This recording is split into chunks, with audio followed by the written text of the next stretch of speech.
जय मसीह की। आज के आत्मिक मनन में आप सबका स्वागत करते हैं। आइए इससे पहले कि हम परमेश्वर की आराधना स्तुति करें, परमेश्वर के वचन में से पढ़ते हैं। मेरे साथ निकालिए प्रकाशित वाक्य 4 अध्याय का 11 पद। हे हमारे प्रभु और परमेश्वर, तू ही महिमा और आदर और सामर्थ्य की योग्य है, क्योंकि तू ही ने सब वस्तुएं सृजी और वे तेरी ही इच्छा से थी और सृजी गई। इसमें इस प्रकार से लिखा है कि वो परमेश्वर महिमा के योग्य, स्तुति के योग्य, तारीफ के योग्य, सामर्थ्य के योग्य परमेश्वर है। इसमें लिखा है जितने भी सृष्टि जो की गई और जितने भी आज हम देखते हैं सारे दुनिया को, सब उसी ने बनाया है। तो वही परमेश्वर केवल वो सामर्थ्य है और उसकी आराधना स्तुति आइए हम करते हैं। और क्योंकि वचन में लिखा है, क्योंकि जो परमेश्वर आज की सुबह ऐसे आराधक को ढूंढ रहा है कि वो उसकी आराधना आत्मा और सच्चाई के साथ करे, क्योंकि वो परमेश्वर आराधना के योग्य परमेश्वर है। आइए हम प्रार्थना करें। सामर्थ्य परमेश्वर, प्यारे प्रभु यीशु मसीह, आपका धन्यवाद करते हैं। परमेश्वर पिता, आज के सुबह परमेश्वर पिता प्रभु आपका नाम को महिमा करते हैं, स्तुति बढ़ाई तारीफ करते हैं परमेश्वर, क्योंकि आप आदर के योग्य है, महिमा की योग्य है, बढ़ाई की योग्य, तारीफ की योग्य और आराधना के योग्य परमेश्वर केवल तू ही है। परमेश्वर, जैसे कि हम आराधना स्तुति करते हैं पिता परमेश्वर प्रभु, हम आपकी आराधना आत्मा और सच्चाई के साथ करने पाए। हर एक हृदय को तैयार कर, हर एक मन को तैयार कर परमेश्वर। आज की आराधना छुटकारामय, चंगाईमय परमेश्वर पिता प्रभु, ऐसा प्रभु होने के लिए प्रभु मैं प्रार्थना करती हूँ लॉर्ड परमेश्वर। जितने भी आराधना का दल है परमेश्वर प्रभु, सबकी अगुवाई कर परमेश्वर, आप सहायता मदद कर परमेश्वर, शुरू से अंत तक प्रभु जी आपकी अगुवाई को हम मांगते हैं। धन्यवाद के साथ प्रार्थना प्रभु यीशु मसीह के नाम से मांगते हैं, आमीन। तुम दिल में ऐसा फंस गए, जिंदगी भर के राजा बन गए, जीवन में ऐसा काम कर गए, पाप मेरे श्राप मेरे जल्दी बन गए। तुम दिल में ऐसा फंस, जिंदगी भर के राजा बन गए, जीवन में ऐसा काम कर गए, पाप मेरे श्राप मेरे जल्दी बन गए।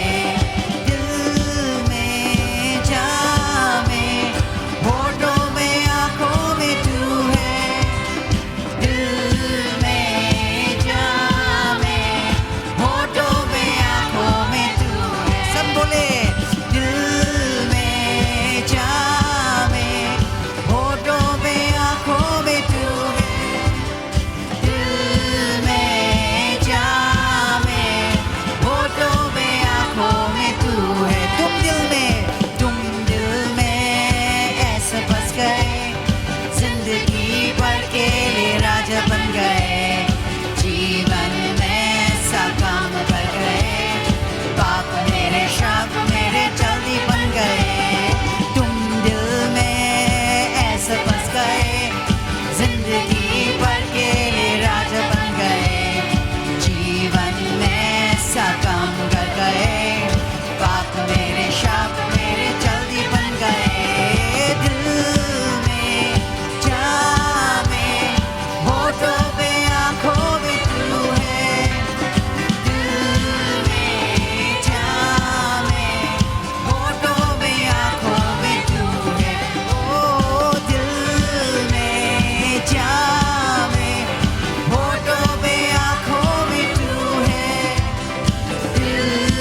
गए, जिंदगी भर के लिए राजा बन गए, जीवन में ऐसा काम कर गए, पाप मेरे शाप मेरे जल्दी बन गए।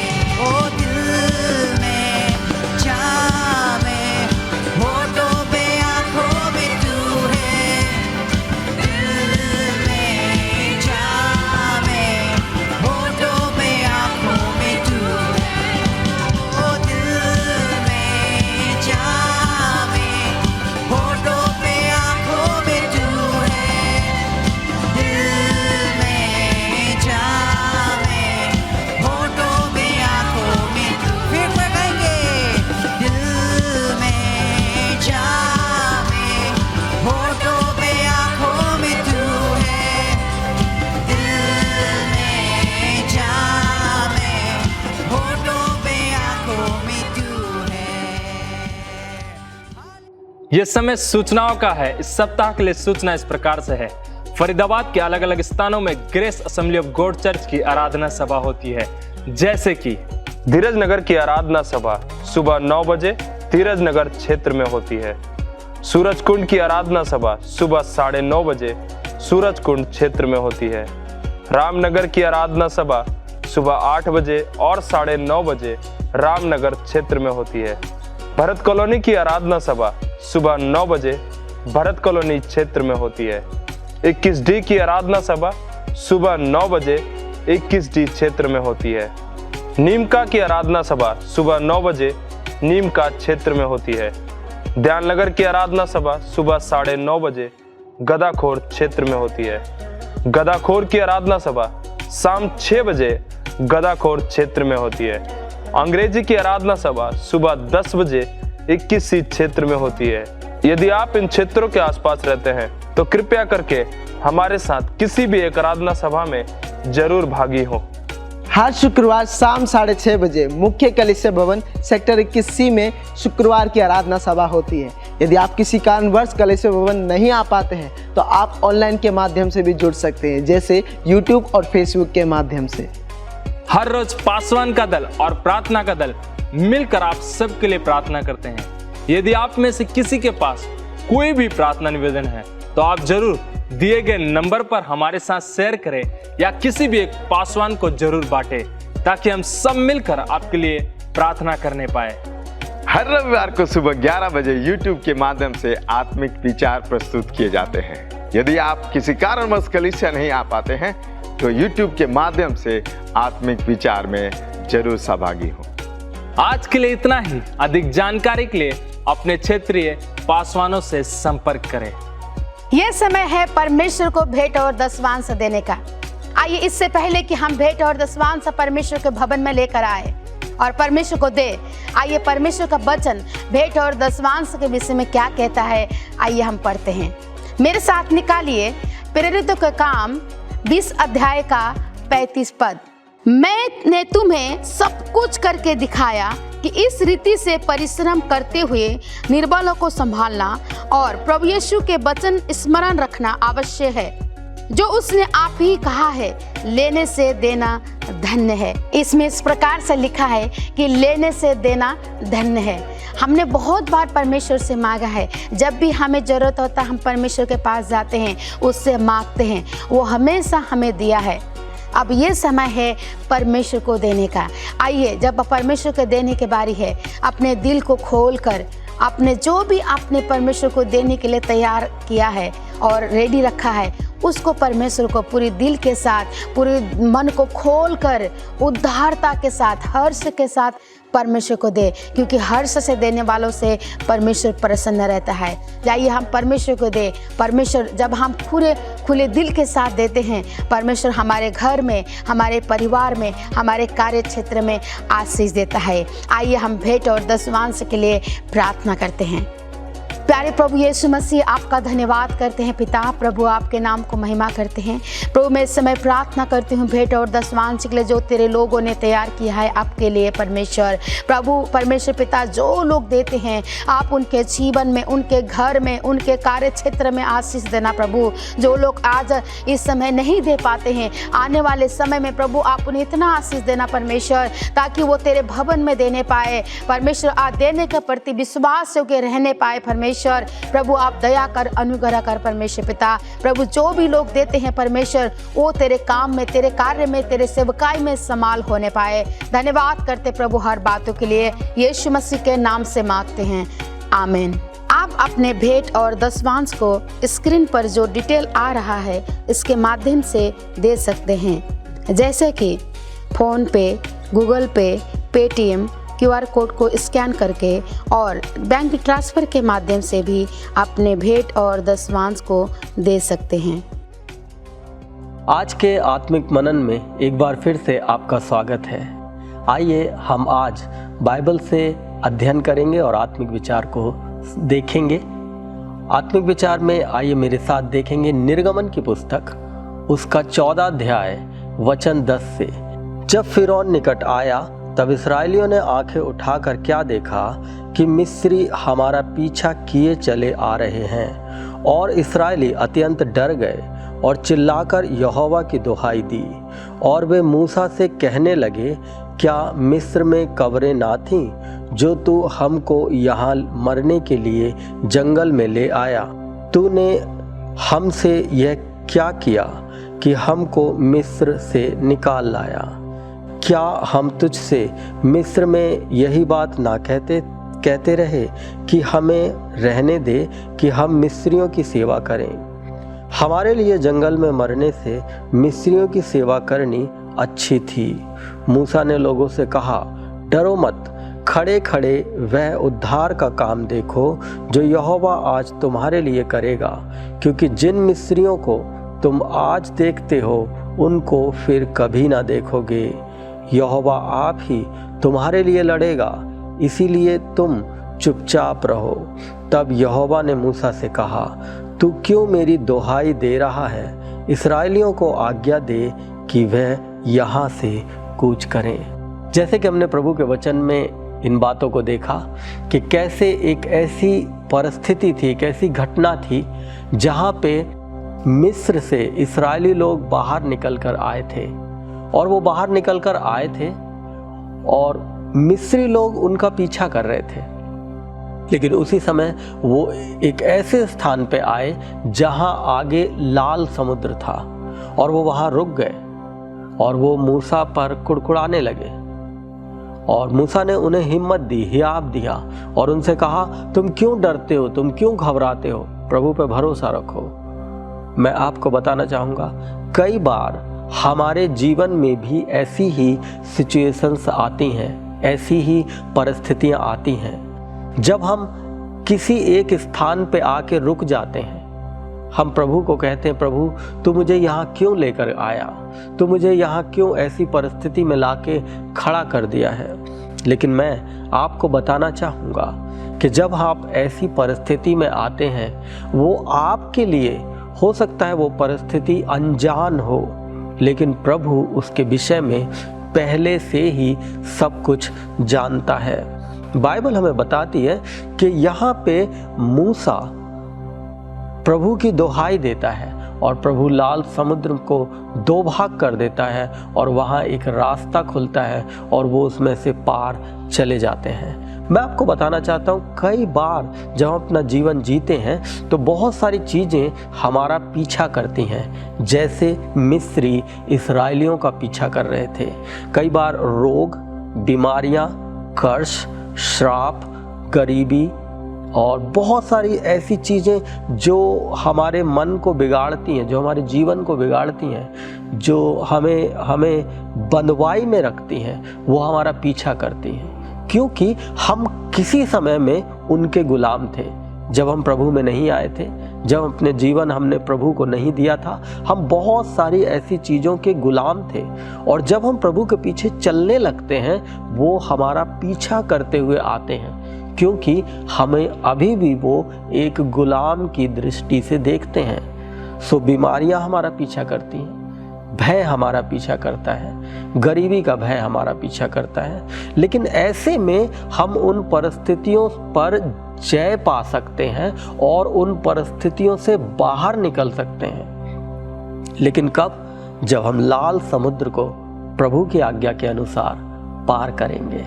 प्रभु का वचन यहाँ कहता है कि वो मूसा से कहता है, तू क्यों मेरी दुहाई दे रहा है?